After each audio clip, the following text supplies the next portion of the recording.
Haleluya, puji nama Tuhan. Saya senang bisa berjumpa dengan saudara lewat renungan mingguan.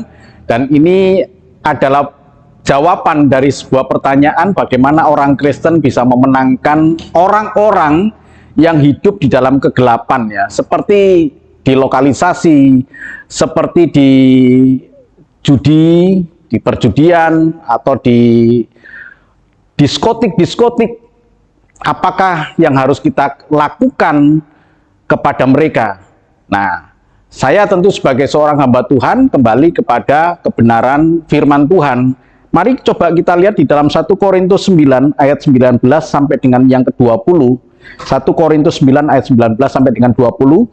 Sungguh pun aku bebas terhadap semua orang, aku menjadikan diriku hamba dari semua orang, supaya aku boleh memenangkan sebanyak mungkin orang.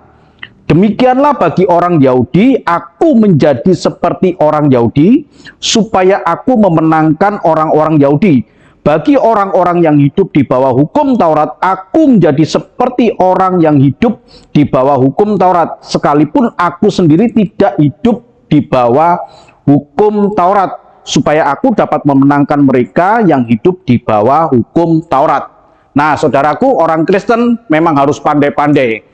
Kalau kita lihat di dalam kisah ini, 1 Korintus 9 ayat yang ke-19 sampai dengan yang ke-20, Rasul Paulus itu seperti bunglon ya, bisa menyesuaikan diri dalam satu lingkungan.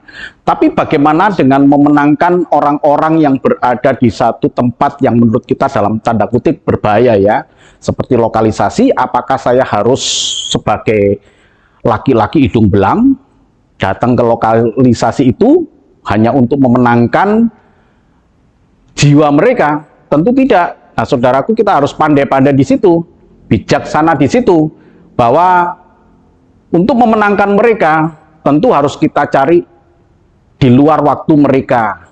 Jadi ketika kalau di lokalisasi, kalau kita ingin memenangkan, nggak perlu kita masuk ke dalam dosa mereka. Kita mau menangkan tapi kita sendiri masuk dalam dosa mereka, itu berbahaya sekali.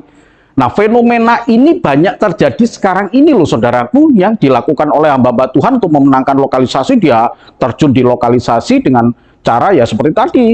Kemudian kalau di diskotik ya mereka harus di diskotiknya, enggak perlu seperti itu. Kita ambil waktu yang aman bagi mereka untuk kita memenangkan jiwa mereka. Kalau memang kita serius, kita harus lihat, oh si A, si B, si C, maka pada hari-hari tertentu, pada saat dia santai, kita bisa datangi, kita obrolkan, seperti Rasul Paulus di sini ya. Rasul Paulus itu justru memberikan kepada kita satu pelajaran yang begitu bagus sekali untuk memenangkan jiwa mereka tanpa kita harus berdosa di dalam dosa mereka. Sekali lagi, kita memenangkan mereka tanpa kita harus berdosa di dalam dosa mereka. Menangkan jiwa, tugas kita. Tapi berdosa bukanlah bagian kita. Tuhan memberkati. Amin.